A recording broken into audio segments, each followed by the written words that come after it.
망호랑에서 충분한 식량을 챙긴 나는 행동강령이 적힌 대로 DSD를 차단하는 회로 차단기를 내렸고 열차를 최대 출력을 맞춘 후 질주하기 시작했어요. 거의 한 20일쯤 소요된 후 갑자기 열차가 감속하며 내부의 신호장치가 반응을 하기 시작했습니다. 분기 접근, 청평 연결선 진로를 확인해주세요.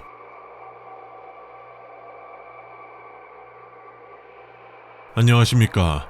위 수칙을 여러분들이 듣고 계시다면 아마 여러분들은 청평 연결선으로 향하는 분기기를 통과하신 것으로 예상됩니다. 이제 여러분들은 청평역으로 향하시어 청평선으로 접속한 뒤 청풍역을 거친 후 월암역으로 경유하게 되실 겁니다. 위 수칙을 필히 숙지하시어 무사히 생환하시길 바랍니다. 첫 번째, 청평선은 청평시와 월암시를 거쳐 영묘시까지 이어지는 약 543.1km의 철도 노선입니다. 청평선은 일반 철도 규격의 복선 전철 노선으로 ATP 신호를 사용하며 노선 최고 속도는 160km입니다. 절대 제한 속도를 초과하는 일은 없도록 하시길 바랍니다. 만약 제한 속도를 초과한다면 청평 연결선을 통해 청평역에 접근하신다면 장내 신호기를 가장 먼저 확인하셔야 합니다. 청평역의 장내 신호기가 몇 번 선으로의 진입을 현시하냐에 따라 귀하가 해야 할 행동이 달라집니다. 1-1, 1번, 2번, 13번, 14번 선으로의 진입을 현시할 경우 가장 이상적인 상황이며 이곳은 유치선으로 암령도에서 우리가 가장 조심해야 하는 것들 중 하나인 암령도의 시민을 피할 수 있습니다. 이곳으로의 진입을 현시하고 있는 것을 확인한다면 2번 수칙에 적힌 선로로 분기를 직접 수동으로 변경하시길 바랍니다. 그러나 이곳은 역의 제일 바깥쪽에 있는 선로이기 때문에 한 번에 모든 분기기를 변경하려고 하기에는 시간이 부족할 것입니다. 따라서 가장 가까운 한두 개 정도만 분기기를 병행한 후 진행, 그 후 다시 분기기를 조작하는 방법으로 진행하여 주시기 바랍니다. 1-2, 7, 8, 9, 10번 선으로의 진입을 현시할 경우 비교적 양호한 상황으로 이곳은 2번 수칙에 적힌 선로로 1회 분기기 전환으로 바로 진입할 수 있는 선로입니다. 이 선로로 진입할 시 암령도의 시민들이 승강장에 대기 중인 선로로 진입하게 됩니다. 이때 당연히 행선지가 서울, 부산 등 암령도에 있지 않은 행선지를 표시하고 있거나 열차 번호가 표시되거나 승객들이 보일 경우 그들은 눈치챌 것이고 귀하의 현실 복귀율은 기하급수적으로 감소할 것입니다.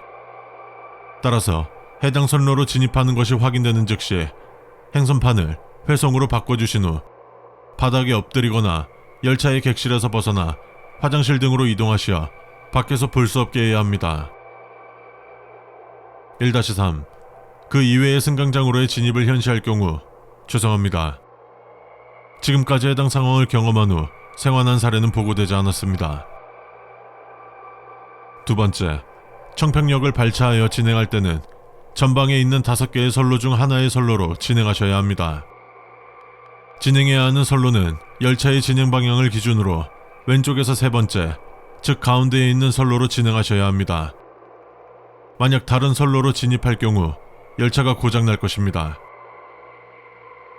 세 번째, 귀하가 청평선에 안전하게 진입하셨다면 열차 내부의 신호 시스템이 정상 작동되며 ATP 신호가 자동으로 연동될 것이고 현실의 일반 철도 노선과 똑같은 운전 조건을 제공할 것입니다. 이때부터 귀하는 청풍역까지 KTX 10036호를 운행하셔야 합니다. 한국철도공사의 열차 번호 중 1만을 넘어가는 번호는 없으므로 원래대로라면 행선판이 정상 작동하지 않을 것이지만 알 수 없는 이유로 청평선에서는 행선판이 10036호 청풍행으로 표시될 것입니다. 네 번째, 청풍역까지의 거리는 278.3km이며 중간 정차역은 청평시청, 매봉산, 흑송, 미루나, 고적, 종점인 청풍역입니다. 예상 소요 시간은 2시간 57분입니다. 이 노선을 운행하실 때는 실제 영업운전과 동일하게 진행되어야 하며 청평선에 진입하는 순간 다이아가 박힌 종이가 운전실에 생성될 것이며 해당 역에 정차하여 승객들을 태운 후 운행해 주시기 바랍니다. 5번째, 이때는 관제사도 존재할 것이고 교행열차도 존재할 것입니다.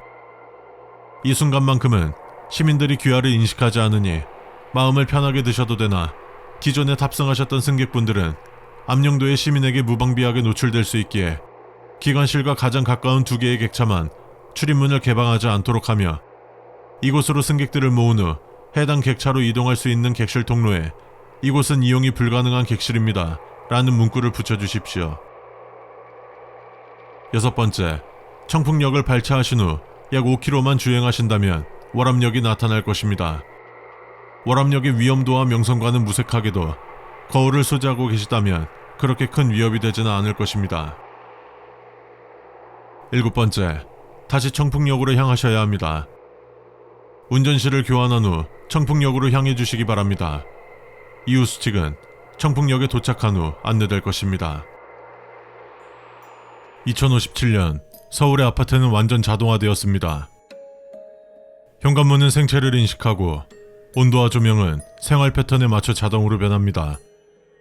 엘리베이터는 탑승자를 파악해 버튼을 누를 필요 없이 움직이며 식사, 청소, 보안까지 모두 거주자 데이터베이스에 의해 관리됩니다. 아파트는 효율과 편안함을 약속합니다. 안전하고 편안한 거주를 위해 아래의 규칙을 지켜주십시오.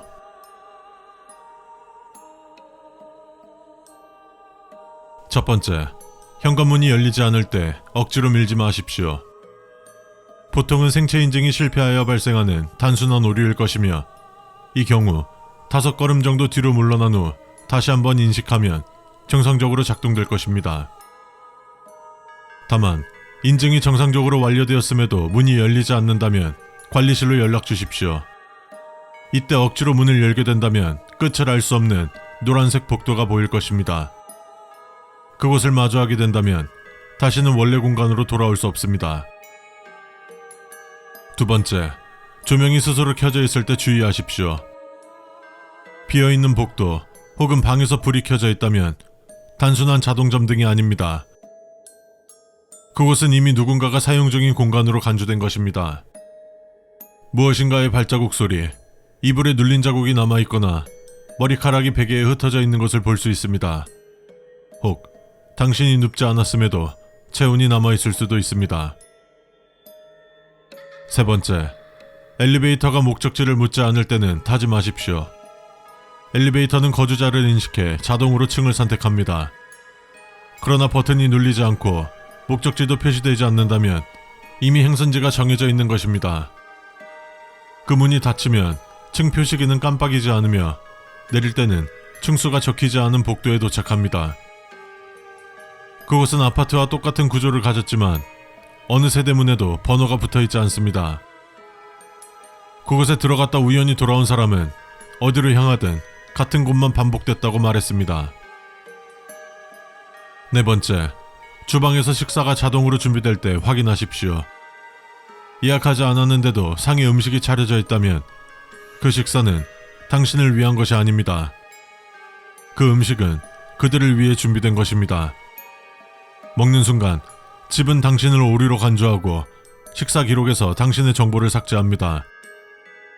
정보가 삭제된다는 것이 단순히 데이터가 사라지는 것이라고 착각하지 마십시오. 5번째, 택배함에 본 적 없는 물건이 도착했을 때 열지 마십시오.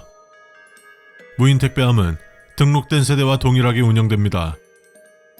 그러나 가끔 존재하지 않는 세대의 물건이 도착합니다. 상자를 열면 안에는 익숙한 생활도구가 들어있을 것입니다. 컵, 수건, 책, 그리고 옷까지. 모두 당신의 것이지만 이미 사용한 흔적이 남아있습니다. 이후 그 물건은 집안에서 매일 조금씩 다른 자리에서 발견됩니다. 당신의 물건들을 누군가 사용하고 나서 보냈다는 것이 어떤 의미인지를 잘 생각해 보십시오. 6번째, 창문 밖으로 당신이 보일 때 주의하십시오. 고층에서 아래를 내려다볼 때 다른 층의 창문에 당신이 서 있는 모습이 보일 수 있습니다. 그 모습은 지금과 똑같지만 천천히 고개를 들어 당신을 올려다봅니다. 커튼을 닫지 않으면 그 창 속에 당신이 당신을 향해 먼저 손을 흔들 것입니다. 그것은 그가 당신을 정확히 인지했다는 뜻이고 그가 정확히 인지함으로 벌어지는 일들은 7번째, 가전제품이 당신을 부를 때 응답하지 마십시오. TV, 냉장고, 세탁기 등은 음성인식을 지원하지만 사용자를 먼저 부르지는 않습니다. 그러나 어느 날 기계가 낮은 목소리로 당신을 부를 수 있습니다. 그때 대답하면 기계는 당신을 손님으로 분류하고 아파트의 시스템은 점점 당신을 배제하기 시작할 것입니다. 8번째, 엘리베이터 내부 화면에는 항상 인원수가 표시됩니다. 그러나 실제 사람 수와 숫자가 맞지 않을 때가 있습니다. 엘리베이터에 탄 사람 수와 화면 속 숫자가 다르다면 그들이 다 내리기 전까지 절대로 먼저 내리지 마십시오. 설령 그들이 존재하지 않는 층으로 이동한다 해도 말이죠. 9번째, 아무도 벨을 누르지 않았는데도 현관 앞 센서가 접근을 알릴 수 있습니다. 밤에 현관 센서가 울리면 문을 열지 마십시오. 최대한 조용히 인터폰의 화면을 끄고 침실로 가서 주무십시오. 10번째, 지하 주차장에 차가 스스로 깜빡일 때 주의하십시오. 등록된 차량은 주인을 인식해 자동으로 시동을 걸 것입니다. 그러나 당신이 없는 자리에서 차가 깜빡이고 있다면 차량은 이미 다른 사람을 인식한 것입니다. 탑승하면 운전석은 비어있지만 백미러에는 뒷좌석에서 몸을 기울이는 무언가의 형상이 보일 것이며 그 형상을 봤다는 건 이미 늦었다는 것입니다. 11번째, CCTV는 항상 움직임을 추적합니다. 그러나 어느 순간은 당신이 움직여도 따라오지 않을 수 있습니다. 단순 오류라면 계속 이동하면 되지만 오류가 아니라면 주변을 빠르게 확인한 후 하반신만을 가릴 수 있는 곳을 찾아 숨으십시오. 오류인지 확인하는 방법은 잠시 걸음을 멈춘 후 다시 움직여보는 것입니다. 12번째, 새벽 4시 아파트 전체 불빛이 동시에 꺼지면 움직이지 마십시오. 아파트는 전력 차단이 없도록 설계되었습니다. 그러나 새벽 4시 정각 모든 불빛이 동시에 꺼질 때가 있습니다. 그 순간 창문을 통해 복도를 보면 모든 집 문 앞에 사람들이 서 있을 것입니다. 그들이 당신과 같은 이유로 나온 것이라고 생각하는 것은 지극히 인간적인 생각일 뿐임을 명심하십시오.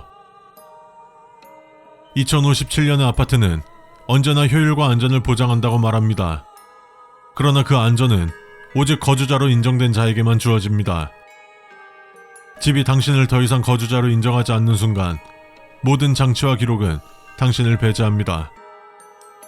문은 열리지 않고 가전은 응답하지 않으며 엘리베이터는 다른 층으로만 당신을 이끕니다. 우리는 속칭 괴담 전문가다. 한국 내에 존재하는 다양한 지역 전설 및 도시괴담을 수집하고 해당 현상의 발생 배경과 심리적, 문화적 원인을 분석해왔다. 괴담은 단순한 공포 요소가 아니라 인간의 불안과 금기, 죄책감이 반영된 집단 무의식의 표현이며 일정한 경고의 기능을 수행한다. 괴담은 구전되는 과정에서 점차 변형되며 증폭된다. 실종, 초자연적 현상, 미확인 존재 등의 형태로 나타나며 이로 인해 발생한 정보의 공백을 사람들은 본능적으로 채우려 한다. 이는 괴담이 지속적으로 재생산되는 원인 중 하나로 꼽힌다.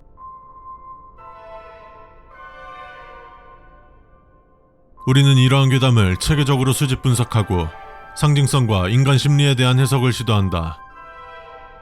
일부 사례는 실제 사건에서 기인한 것으로 확인되며 특정 괴담은 은폐된 사실을 암시하거나 외부 간섭의 흔적을 내포하고 있다. 본 보고서는 단순한 괴담을 넘어선 이상현상에 대한 기록을 포함한다. 기관 명칭은 한국특이현상분석관리처다. 우리 기관은 이상현상으로 분류되는 미확인 사건의 정밀 분석 및 사회적 영향 최소화를 위한 조치 수행을 목적으로 설립되었다. 본부는 서울에 위치하며 조직은 식품과학, 심리학, 민속학, 초자연 연구 분야의 전문가 및 현장 대응 요원으로 구성된다. 필요한 경우 기억봉쇄, 차원 차단 등의 조치를 수행한다. 기관의 가치관은 다음과 같다. 일상 속의 위협은 일상 속에서 사라져야 한다. 사이비교단, 말씀을 따르는 이들 관련 현장 접촉 안전수칙, 문서코드, 코파-F, SR, 0412, 분류등급, 제한급, 현장 투입 요원 전용. 첫 번째, 현장 투입 전 기관에서 제공된 인지안전 약물을 반드시 2차례 복용하십시오. 복용에 실패하셨다면 절대 현장에 접근하지 마십시오. 두 번째, 교단의 정확한 명칭은 절대로 기록하지 마십시오. 구슬, 필기, 전자기기 입력 등 모든 형태의 저장행위가 금지됩니다. 또한 해당 명칭을 직접 발화하는 행위 역시 강력히 금지되며 반복 시 인지오염 위험으로 간주됩니다. 세 번째, 눈이 4개인 상징물은 절대 쳐다보지 마십시오. 해당 상징물과 눈이 마주친 경우 노출자는 인지오염 개체로 분류되며 즉시 사살 대상으로 분류됩니다. 네 번째, 신도와 눈을 마주치지 마십시오. 응시는 즉시 위협 반응으로 간주됩니다. 다섯 번째, 신도의 첫인사는 어떤 상황에서도 따라하지 마십시오. 반복은 감흥 위험을 증가시킵니다. 여섯 번째, 현장에서 들리는 모든 소리는 녹음하지 마십시오. 재생 시 인지교란이 유발됩니다. 일곱 번째, 경전 또는 책자는 절대 펼치지 마십시오. 펼친 순간 해당 요원은 1급 인지오염 개체로 분류되며 사살 대상이 됩니다. 내용 확인 시 즉각적인 인식 붕괴가 발생합니다. 여덟 번째, 종교의식이 시작되면 즉시 기록을 멈추고 귀를 막으십시오. 청취는 금지입니다. 아홉 번째, 사다리꼴 구조의 건물 내부에는 절대로 혼자 들어가지 마십시오. 지금까지 생환한 요원은 단 한 명도 없었습니다. 열 번째, 비정상적인 복장을 한 신도를 발견할 경우 시선을 회피하고 신속히 후퇴하십시오.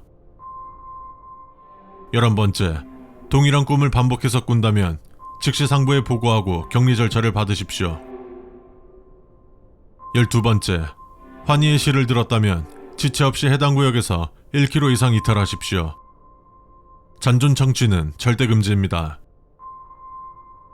13번째, 이름을 3번 부르는 음성이 들릴 경우 어떤 상황에서도 응답하지 마십시오. 14번째, 고개를 숙이고 걷는 신도를 발견할 경우 즉시 반대 방향으로 이동하고 주시하지 마십시오. 15번째, 조사 후 3번째 밤에는 반드시 인지 테스트를 실시하십시오. 하지 않는다면 어떠한 형태의 사후 조치도 제공되지 않습니다. 본 수칙은 매월 재검토되며 일부 조항은 수정 또는 삭제될 수 있습니다. 수칙을 위반한 요원에 대한 처리는 별도 문서에 따릅니다. 고속도로를 달리다 보면 같은 회사가 만든 것처럼 보이는 표지판들 사이에서 어느 순간 몇 개의 글씨체가 어색하게 바뀌어 있는 구간이 있다. 유독 더 기울어져 있거나 초록색 바탕이 육안으로는 구분하기 어려운 탁한 색을 띠는 구간. 그 구간을 지난 뒤 처음으로 나타나는 휴게소가 있다면 내비게이션은 그곳을 모두 같은 이름으로 부른다. 동쪽 247km 지점 휴게소. 이름은 매번 달라진다. 푸른들, 새벽, 한내, 송전, 노을 등 번역하기 곤란한 외래어도 있다. 하지만 사람들이 기억하는 건 이름이 아니다. 그곳에 한번 들어간 사람들은 다시 나왔을 때 차 안에 시계가 3-4분 정도 뒤로 밀려 있는 걸 보고 핸드폰 사진첩에는 촬영한 적 없는 사진이 생기고 결제 내역이 없는 영수증이 어디에선가 나온다는 사실을 더 오래 기억한다. 나도 그랬다. 그날은 굉장히 화창한 날이었고 라디오는 간간히 잡음이 섞여 들릴 뿐이었다. 새벽 2시 47분, 쏟아져 오는 잠을 피하기 위해 휴게소로 들어섰다.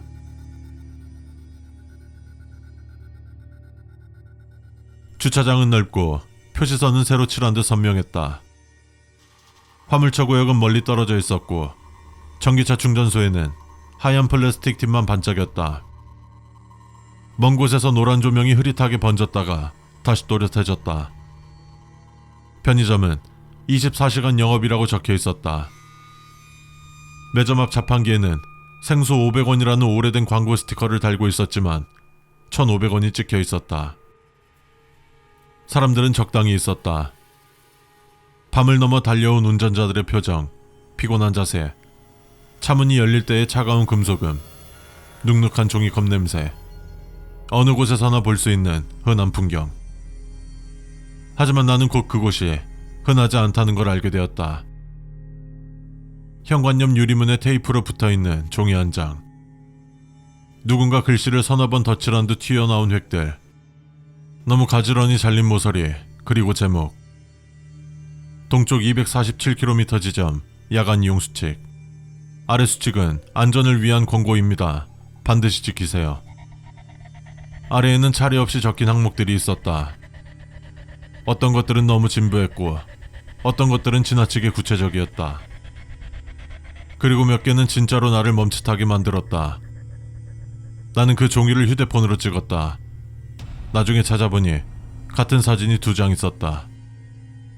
한 장은 내가 찍은 것이었고 다른 한 장은 내가 서 있던 내 어깨 너머에서 찍은 구도였다.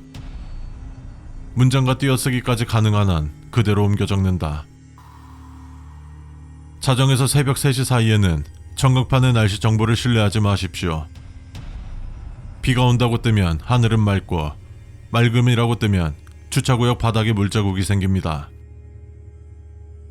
전기차 충전소 2번째 포트는 사용하지 마십시오. 충전 시간 표시가 24분을 넘기면 포트 안쪽에서 뜨거워라는 소리가 납니다. 직원은 없습니다. 출동 요청하지 마십시오. 화장실은 오른쪽 복도를 이용하세요. 왼쪽 복도는 바닥이 더 깨끗하지만 거울이 손님 수보다 하나가 더 많습니다. 편의점 계산대에서 동전을 거슬러 받지 마십시오. 카운터 아래 손이 하나 더 있습니다. 그래도 받았다면 동전은 차에 타기 전에 모두 버리십시오. 자판기에서 생수를 뽑을 때 선택 버튼을 2번 누르세요. 한 번만 누르면 불투명한 무언가가 나옵니다.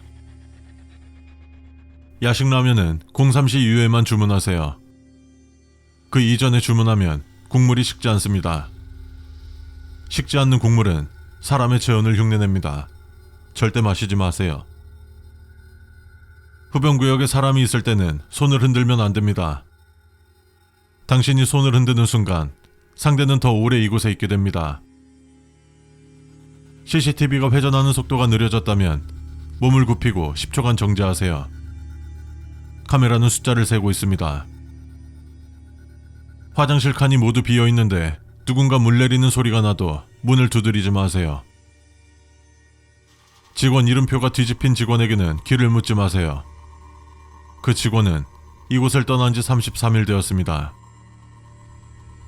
새벽 2시 47분에 도착했다면 2분만 머무세요. 3분째부터는 아이 울음소리가 들리면 휴게소 안쪽으로 이동하지 마세요.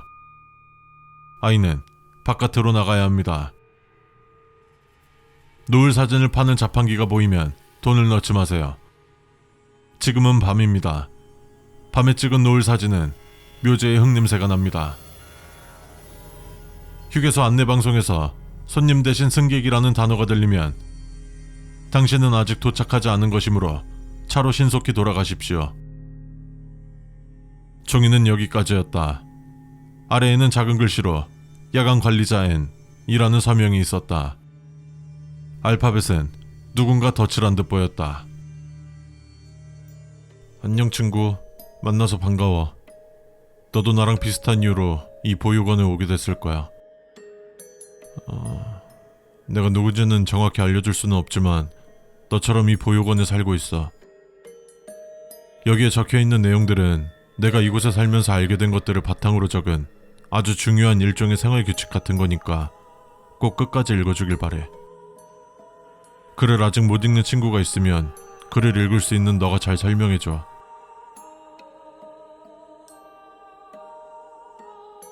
무슨 일이 있어도 여기에 적혀져 있는 규칙들은 꼭 지켜줘. 누군가의 유치한 낙서로도 보일 수 있을 건데 이 규칙들을 지키는 것만으로도 널 위험한 것들로부터 지켜낼 수 있을 거야. 규칙이 길지 않으니까 충분히 외울 수 있어. 걱정하지 마. 이곳을 나가는 건 불가능해. 나도 수많은 방법을 시도해봤지만 다 실패했어. 그러니까 쓸데없는 짓으로 체력을 낭비하지 마. 내가 도대체 뭘 잘못했기에 이곳에 왔나 왜 하필이면 나일까 등등 너의 처지에 대해 깊이 생각하지는 마. 이 말이 참 어렵게 느껴질 수도 있겠지만 최대한 지키려고 노력해봐.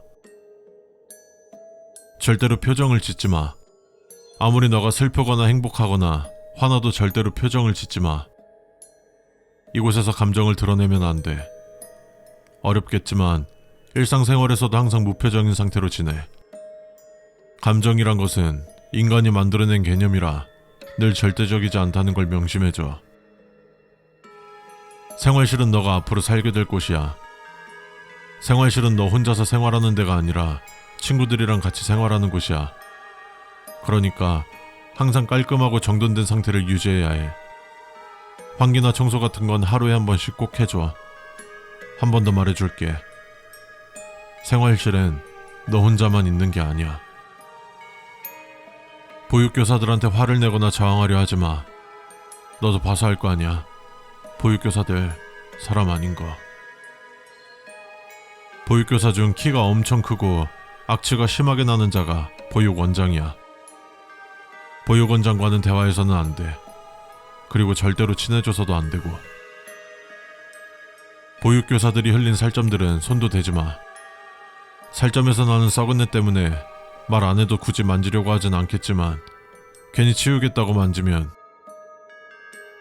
최대한 친구들과 같이 지내. 여기서 믿을 건 오직 친구들밖에 없어. 억지로라도 친구들과 가까이 하려 해봐. 친구들한테 잊힌다는 것은 이곳에선 죽었다는 거랑 똑같은 의미야. 보육원 밥을 맛있게 먹어야 해. 맛없는 건 나도 알아. 하지만 어쩔 수 없어. 이곳에서 살아남으려면 먹어야 해. 급식실 입구에 부착된 급식 메뉴를 자세히 보지 마. 그걸 본다고 너에게 좋을 게 하나도 없어. 더 급식을 먹기 싫어질 뿐이야. 모르는 게 약이라는 말도 있잖아. 보육원 야외에는 꽤 큰 놀이터가 있어. 점심을 먹은 아이들은 그곳에서 놀 수 있어. 그네, 미끄럼틀, 시소, 모래사장처럼 놀 것들이 많으니까 점심 다 먹으면 놀이터로 와. 같이 놀자. 놀이터에서는 보육교사들 눈치 보지 말고 마음껏 놀아. 놀이터에서 뛰거나 장난치는 건 별 문제 없더라. 우린 아직 어린이잖아. 그러니까 놀이터에선 아무 걱정하지 말고 놀자. 창 밖으로 머리나 팔, 다리 같은 신체 부위들을 내밀지 마. 이거 은근히 많은 애들이 잘 안 지켜서 많이 다쳐. 저번 주에도 왼팔 잘려나간 애가 있었어. 월동 보육원은 3층으로 이루어져 있어. 생활실이 있는 층은 1층, 급식실이 있는 2층, 마지막으로 보육교사들이 살고 있는 3층. 3층은 절대로 들어가려 하지 마. 미친 짓이야. 예전에 3층에 장난삼아 들어간 친구들이 있었어. 난 그 친구들을 다음날 급식으로 나온 미역국 속에서 볼 수 있었어. 취침 시간에는 절대로 생활실 밖으로 나가지 마. 보육교사 때문에 그런 게 아니야. 보육교사들도 두려워하는 것들이 밤에 돌아다녀. 그것들은 벽에다 낙서하는 게 취미야. 샤워는 이틀에 한 번 샤워실에서 할 수 있어. 샤워할 때 배수구 근처는 피해. 또 배수구를 자세히 보지 말고. 이유는 말해줄 수 없지만 너도 이곳에서 오래 지내다 보면 자연스레 알게 될 거야. 한 달에 한 번씩 보육교사들이 각각 다른 종류의 약들을 주며 너한테 반드시 복용하라고 지시할 거야. 절대 먹지 마. 먹는 척만 하고 뱉어. 그 약은 너의 과거의 향을 지우는 약이야. 절대로 먹지 마. 시간이 지날수록 너 자신의 이름이 잊혀지기 시작할 거야. 나도 지금 이곳에 너무 오래 있어서 내 이름을 까먹었어. 모르겠어. 보육교사들이 준 약을 먹지 않아도 점점 까먹게 되더라. 아마 이곳에 있다는 것만으로도 기억이 지워지나 봐. 어느 순간부터 부모님 이름도 까먹게 되니까 종이나 벽 같은데 부모님 성함 미리 적어둬. 이곳이 꿈 같고 뭔가 몽환적인 것 같다는 느낌을 받을 수 있어. 그런 생각이 든다면 너의 몸 어디든지 좋으니까 당장 피를 내. 그는 널 언제나 지켜보고 있어. 간혹 친구들이 소리 소문 없이 사라질 때가 있을 거야. 감당하기 어렵겠지만 원래부터 없었던 것처럼 행동해. 그게 너의 정신건강에 좋아. 자꾸 반복되고 있다고 생각할 수 있어. 걱정하지 마. 절대로 그렇지 않아. 수칙은 이게 끝이야. 긴 말 안 하고 행운을 빌게. 안녕 친구. 만나서 반가워. 너도 나랑 비슷한 이유로 이 보육원에 오게 됐을 거야. 내가 누군지는 정확히 알려줄 수는 없지만 너처럼 이 보육원에 살고 있어. 여기에 적혀있는 내용들은 내가 이곳에 살면서 알게 된 것들을 바탕으로 적은 아주 중요한 일종의 하늘은 맑았다. 별이 드문드문 떠 있었고 바람이 거의 없었다. 그런데 전광판은 폭우를 예보했다. 거짓말. 그게 진짜라고? 그때 주차구역 바닥이 조용히 젖기 시작했다. 넓은 아스팔트가 스펀지처럼 미세하게 물을 빨아들였다가 반대로 스미듯이 물을 밀어 올렸다. 하늘은 여전히 맑았다. 비가 오지 않은 비. 나는 그제서야 종이의 첫 번째 줄을 떠올렸다. 전광판의 날씨 정보를 신뢰하지 마십시오. 늦었다. 다행인 건 이 위반에는 안 좋은 무언가가 있는 듯 했지만 무엇인가 바로 일어나지는 않았다. 다만 바닥에 생긴 물자국이 차를 향해 흘러가고 있었다. 내 차 타이어 아래쪽으로 물이 모이며 아주 서서히, 그러니까 마치 바닥이 조금씩 이동하는 것처럼 표시선이 끌려왔다. 화장실 앞 복도는 대칭이었다. 오른쪽 복도에는 파란 화살표, 왼쪽 복도에는 초록 화살표. 청소 상태만 보면 왼쪽이 더 깨끗했다. 바닥은 마른 듯 윤이 났고 흰 타일의 줄눈이 바른 각도로 정리되어 있었다. 나는 잠깐 왼쪽으로 발을 옮겼다. 사소한 선택이라 여겼다. 거울이 정면과 측면 그리고 천장 가까이에 하나, 총 3개가 있었다. 그런데 다시 보니 4개였다. 정면에 서면 끝없이 이어지는 흔한 무한 반사가 나타나야 했다. 하지만 내 어깨 너머에는 내가 없는 복도가 반복되었다. 거울 속 복도 끝이 살짝 어두웠고 그 어둠 속에서 누군가의 발이 한번 아주 짧게 보였다. 나는 고개를 돌렸다. 실제 복도에는 아무도 없었다. 손을 씻고 종이 타월을 뽑았다. 종이 타월은 내 손모양대로 아주 또렷하게 눌린 자국이 있었다. 마치 오래전에 적셨다가 다시 말려진 종이처럼. 죄송합니다. 남자 화장실에서 들리기 어색한 목소리였다. 남자인지 여자인지 나이도 잘 가늠되지 않는. 나는 대답하지 않았다. 종이에서 읽었던 구절이 떠올랐다. 왼쪽 복도는 거울이 손님보다 하나가 더 많습니다. 거울 속에서 내 등 뒤의 문고리가 천천히 내려갔다. 실제로는 아무 일도 일어나지 않았다. 거울 속에서만 누군가 들어오고 있었다. 난 오른쪽 복도로 뛰었다. 뛰는 내내 신발 밑창이 물을 튕겼다. 전광판이 예보했던 폭우는 바닥에서만 내리고 있었다. 편의점은 화냈다. 나는 졸음을 쫓기 위해 캔커피와 껌을 집었다. 계산대 직원은 웃는 얼굴이었다. 귓볼에 작은 흉터가 보였고 이름표가 뒤집혀 있었다. 총 2,900원입니다. 카드로 결제하려다 주머니에서 동전이 만져지는 걸 느꼈다. 언제 넣었는지 모르는 동전들. 나는 습관적으로 동전을 꺼냈다가 동전을 거슬러 받지 마십시오라는 문장을 떠올렸다. 그러나 이미 늦었다. 계산대 직원의 손가락이 서랍 아래쪽으로 미끄러져 보이지 않는 손에 무언가를 건네는 모양새로 잠깐 움직였다. 동전이 나왔다. 나는 받지 않으려 뒤로 물러섰다. 직원은 웃음이 조금도 깨지지 않은 얼굴로 동전을 카운터 위에 내려놓았다.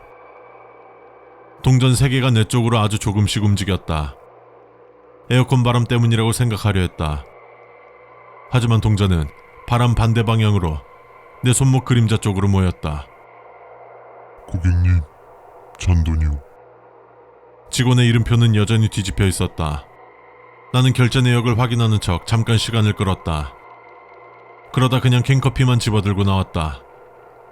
카운터 위에서 동전들이 딸깍거리며 서로 부딪혔다. 마치 이를 맞물리는 소리처럼. 문이 닫히는 순간 매장 안 안내 방송이 바뀌었다. 승객 여러분. 순간적으로 승객 여러분이라는 단어가 끼어들었다. 나는 문을 등지고 서서 한동안 움직이지 않았다. 승객이라는 단어가 들리면 차로 돌아가지 마세요. 식당 구역 한켠 셀프 야식 코너가 있었다. 야식라면. 벽면 시계는 02시 42분을 가리켰다. 종이에는 03시 이후에만 주문하라고 했다. 그러나 나는 지금 당장 따뜻한 국물이 필요했다. 아까부터 바닥에서 올라오는 찬기가 뼛속으로 스며드는 느낌이었기 때문이다. 직원이 보이지 않아 배를 눌렀다. 잠시 후 앞치마의 끈이 제대로 묶이지 않은 사람이 나왔다. 얼굴의 표정은 사람이라 부르기엔 어딘가 어색해 보였다. 시선이 맞지 않는 느낌. 사람의 눈동자가 피곤해서가 아니라 자아가 없는 느낌.